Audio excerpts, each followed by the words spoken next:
ETF index mutual funds నేర్చుకుని stock మార్కెట్లో రాణించాలనుకుంటున్నారా? వెంటనే ఈ నెంబర్కి కాల్ చేయండి. నమస్తే, welcome back to Suman T. ప్రస్తుతం మనతో పాటు ఉన్నారు ఫ్యామిలీ కౌన్సిలర్, పబ్లిక్ స్పీకర్ రజనీరమ్మ గారు. నమస్తే మ్యామ్. నమస్తే నవీన. మనం చాలా వీడియోలో మాట్లాడుకున్నాం మేడం. భార్యాభర్తలు ఇద్దరు కూడా పిల్లల ముందు గొడవ పడితే ఆ ఇంపాక్ట్ అనేది పిల్లలపైన చాలా ప్రభావం చూపిస్తుంది అనేసి.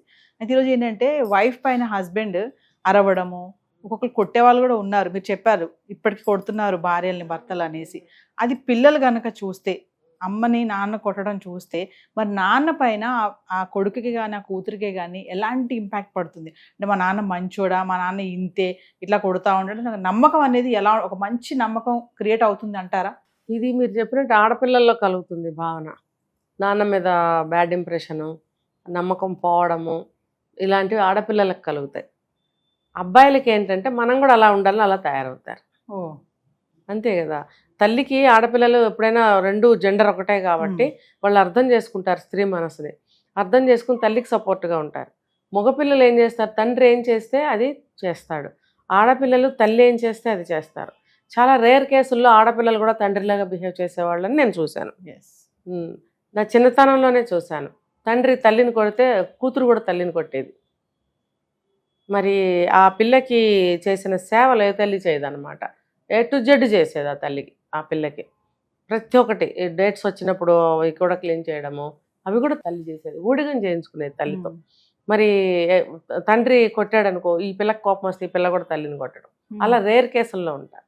అలాగే కొడుకులు కూడా సపోర్ట్గా తల్లికి ఉండే కేసులు కూడా రేర్గా ఉన్నాయి, లేవని నేను చెప్పను.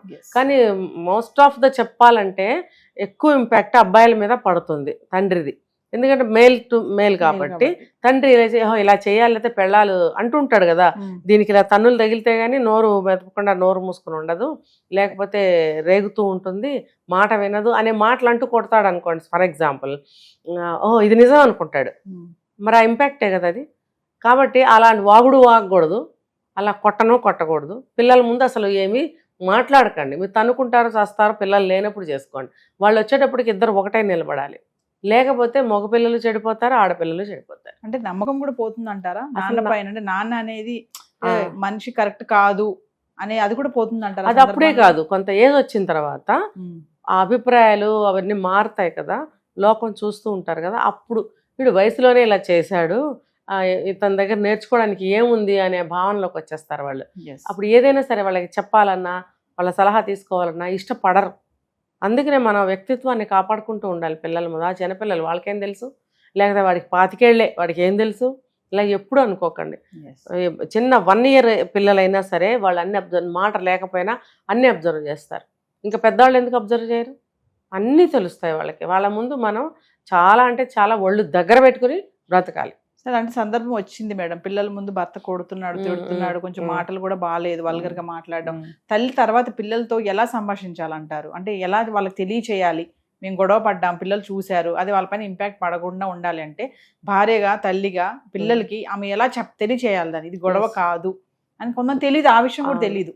ఇంకా తెలియక ఏం చేస్తాడు, తింగరగా మీ నాన్న మంచోడు కాదు, మీ నాన్న ఇంత ఇట్లనే చేస్తాడు అని కూడా చెప్తారు కొంతమంది. కానీ అలా కాకుండా ఇప్పుడు రెస్పెక్ట్ అనేది తల్లి పైన ఎంత ఉందో తండ్రి పైన అంతే ఉండాలి. పిల్లలకి ఆ ఏజ్ నుంచి మనం తెలియ చెప్పాలి కదా. అలా ఉంటే కనుక తల్లి ఆ టైంలో ఏం చేయాలంటే? మీరు 2 క్వశ్చన్స్ వేశారు ఇందులో. ఒకటేమో నిజంగానే తింగరోడు, వెధవా, తాగుబోతూ కొట్టేవాడు అని లేదు, మామూలుగా చిన్న గొడవలు అయ్యి ఇద్దరికి ఆర్గ్యుమెంట్స్ అయ్యి కొట్టడం వేరు. ఈ రెండు సందర్భాల్లో ముందు ప్రశ్న ముందు దానికి చెందుతుంది. ఏంటనంటే ఎలా పిల్లలకు తెలియజేయాలంటే, ఒక మంచి విషయం కోసం పోరాటం జరిగినప్పుడు, గొడవ అయినప్పుడు కోపం ఆపుకోలేక ఒక దెబ్బ వేసి వెళ్ళిపోయాడు అనుకోండి, అప్పుడు పిల్లలకి తర్వాత నిదానంగా చెప్పొచ్చు, ఇలా వచ్చింది పరిస్థితి, కొంచెం మాట పెరిగింది, మీ నాన్న సరిగ్గా అర్థం చేసుకోలేదు, వేరే అనుకుని కొట్టాడు. మంచి సందర్భంలో భార్యాభర్తలు ఇద్దరి మధ్యన మంచి బాండ్ ఉన్నప్పుడు అలా చెప్పగలుగుతుంది. లేకపోతే ఆవిడ చెప్పలేదు ఆ విషయం. ఈ రెండో క్వశ్చన్ ఉంది కదా, భర్త మంచోడు కాదు, తెంగరోడు, అది ఇది అని అనుకుంటే కనుక అప్పుడు అతని గురించి ఏ యాంగిల్లో మంచి చెప్పాలి పిల్లలకి? అయినా కూడా పాజిటివ్గానే చెప్పడానికి ట్రై చెయ్యాలి. మనసు అంగీకరించదు. కానీ మీ నాన్న అర్థం చేసుకోవట్లేదు, కనీసం మీరైనా అర్థం చేసుకోవాలి, మీరు ఇలా తయారు కాకూడదు, ఏదైనా ఒక విషయం ఉందంటే ఆవేశపడకూడదు, మీ నాన్న ఆవేశపరుడు, అవి చూసి మీరు అవి నేర్చుకోకండి, ఇగో విషయాలు ఇలా ఉంటాయి కాబట్టి మీరు ఎలా ఎదుర్కోవాలి అనే మంచి సంగతుల్ని తల్లిగా ఇప్పుడు మంచి పేరు తీసుకొచ్చినా చెడ్డ పేరు తీసుకొచ్చినా తల్లి వల్లే అంటారు, తల్లి ఇంపాక్ట్ ఎక్కువ ఉంటుంది. అయితే చెడ్డ పేరు వస్తేనేమో తల్లికి ఆపాదిస్తున్నారు, మంచి పేరు వస్తేనేమో పలానా ఆయన కొడుకు పలానా ఆయన కూతురు అని తండ్రికి ఆపాదిస్తున్నారు. ఈ సమాజం అటువంటిది. కానీ మంచి అయినా చెడైనా తల్లి మీదే ఉంటుంది. కొన్ని కేసుల్లో తల్లిదండ్రులు ఇద్దరు కలిసి అధికారాపం చేసి పిల్లల్ని చెడగొట్టిన వాళ్ళు ఉన్నారు. అవి వేరే ఆ కేటగిరీ వేరు. మనం జనరల్గా ఒక కుటుంబ వ్యవస్థ గురించి మాట్లాడుకోవాల్సి వస్తే ఇలా ఉంటుందన్నమాట. కాబట్టి మంచి చెడ్డ అంటారు. అందుకే మంచి చెడ్డ ఏదైనా సరే తల్లి ఖాళీ సమయాల్లో కూర్చోబెట్టుకుని పిల్లలకి అన్ని జీవిత పాఠాలు నేర్పాలి. ఒక స్కూల్ పాఠాలే కాదు, ఆట పాటలే కాదు, ఇవి జీవిత పాఠాలు, ఇంటి కుటుంబ విషయాలు, కుటుంబ సమస్యలు అన్న నేను ఇక్కడ ఆ ఏజ్ని బట్టి కుటుంబ విషయాలు కూడా కొన్ని, అన్నీ కాదు, కొన్ని చెప్పకూడనే ఉంటాయి పిల్లలకి. కొన్ని స్థితిగతులు పిల్లలకి తెలియపరచాలి, పరిచయం చేయాలి. ఇంట్లో ఒక నిర్ణయం తీసుకునేటప్పుడు అందరూ కలిసి కూర్చొని డిస్కస్ చేసుకుని ఒక నిర్ణయం ఎలా చేస్తే బాగుంటుందనా, ఎలా చేస్తే బాగుంటుందమ్మా పిల్లల్ని అడగాలి. ఆ చిన్న వయసులో వాళ్ళు ఇచ్చే సలహా పనికొస్తుందా అంటే అఫ్కోర్స్ పనికి రాకపోవచ్చు, కానీ అడగడం వల్ల వాళ్ళ బ్రెయిన్ పెరుగుతుంది, సమస్య అర్థమవుతుంది. ఇలా సమస్య వచ్చినప్పుడు మనం ఎలా ఆలోచించి ఏ నిర్ణయం తీసుకోవాలనే తెలివితేటలు పెరుగుతాయి. అంటే పిల్లల్ని తెలివిగా మాట్లాడటం తల్లిదండ్రులు ఎలా నేర్పించాలి అనేది ఒకటి ఉంది. ఇలా కూడా ఉంటుంది అనమాట. చుట్టాలతో నలుగురితో కలిపి కూర్చోబెట్టడం, మాట్లాడకు, నోరు మూసుకుని కూర్చో. 10 మందికి చుట్టాలు ఉన్నప్పుడు వాళ్ళందరూ ఏమేమి మాట్లాడుతున్నారు విను. ఒకళ్ళేం మాట్లాడారు, వీళ్ళేం మాట్లాడారు, వీళ్ళంటే వాళ్ళు ఏమన్నారు, వాళ్ళంటే వీళ్ళు ఏమన్నారు. ఈ నలుగురు మాట్లాడుకుంటే 5వోడు 6వోడు వచ్చి ఎలా వేలు పెట్టి ఏం మాట్లాడాడు, వాళ్ళకి వీళ్ళు ఎలాగ బుద్ధి చెప్పారు, లేకపోతే ఎలాంటి సమాధానం చెప్పారు, ఇవన్నీ కూడా చేయబట్టుకుని కూర్చోబెట్టి ఎవరు నేర్పేవి కాదు, చూసి నేర్చుకునేవి. కాబట్టి నోరు మూసుకుని కూర్చుని అబ్జర్వ్ చేయండి. చుట్టాల ఇళ్ళకి, బంధువుల ఇళ్ళకి, పెళ్ళిళ్ళకి, పేరెంటాలకి తీసుకెళ్ళండి. కొంతమంది తీసుకెళ్ళరు, పిల్లలకి ఏమో రాదులే తెలియదులే ఇంట్లో కూర్చోబెడితే వాళ్ళు చచ్చిపోయేదాకా పప్పుల్లాగానే ఉంటారు వాళ్ళు.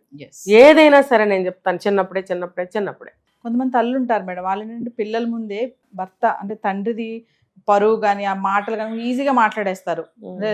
కొంచెం ఏంటంటే ఇర్రెస్పెక్టివ్గా మాట్లాడడం పిల్లల ముందు కానీ, మళ్ళీ ఇంట్లో ఉన్నప్పుడు ఒకలా మాట్లాడతారు, బయటకు వెళ్ళినప్పుడు ఇంకోలా మాట్లాడతారు. ఇవన్నీ ఇప్పుడు పిల్లలు అబ్జర్వ్ చేస్తూ ఉంటారు కదా. తల్లి అని కొంచెం ఇర్రెస్పెక్టివ్గా మాట్లాడడం హస్బెండ్ విషయంలో పిల్లల ముందే, ఎవరైనా రిలేటివ్స్ వచ్చినా కూడా వాళ్ళు వచ్చినా కూడా కొంచెం ఇర్రెస్పెక్టివ్గా మాట్లాడి ఇవన్నీ పిల్లలు అబ్జర్వ్ చేస్తూ ఉంటారు కదా. ఆ ఇంపాక్ట్ కూడా పడుతుంది కదా. ఖచ్చితంగా ఏంటంటే భార్యాభర్తల మీద ఒకళ్ళకి ఉన్నటువంటి కోపతాపాలు, అభిప్రాయ భేదాలు వల్ల ఇలా జరుగుతుంది. ముఖ్యంగా ప్రేమాభిమానాలు ఒకళ్ళ మీద ఒకళ్ళు ఇచ్చిపుచ్చుకోలేకపోతున్నారు కదా ఈ రోజుల్లో. ఏ రోజుల్లోనే ఉన్నారు, ఈ రోజుల్లో మరీ ఎక్కువగా ఉన్నారు. దానివల్ల లోపల ఉన్న కోపాన్ని ఎట్లా చూపించాలి, పెద్దవాళ్ళోళ్ళులే. ఖచ్చితంగా జరుగుతున్నాయండి. చాలా దురదృష్టం ఇది. అందరి ఇళ్లలో ఉన్నాయి, 100% ఉన్నాయి. ఇవి ఎవరిలో లేవని నేను చెప్పను. అందుకనే నేను చెప్పేది భార్య అయినా భర్త అయినా ఎలా మనం ముందుకు వెళ్ళాలి, ఈ విషయాల్ని క్రాస్ చేసి ఎలా వీటిని సరి చేసుకోవాలి అని గట్టిగా ఆలోచించాలండి. ఆలోచించటం లేదు. ఇప్పుడు ఒక వయసు అయిపోయిన జంటను తీసుకుంటే వాళ్ళు ఇప్పుడు ఏం నేర్చుకుంటారు? 60 ఏళ్ళు 70 ఏళ్ళు వచ్చాక, 50 ఏళ్ళు వచ్చినా నేర్చుకోరు. పెళ్ళైన మొదటి రోజు నుంచే ఉండాలని నేను చాలా వీడియోస్లో చెప్పాను.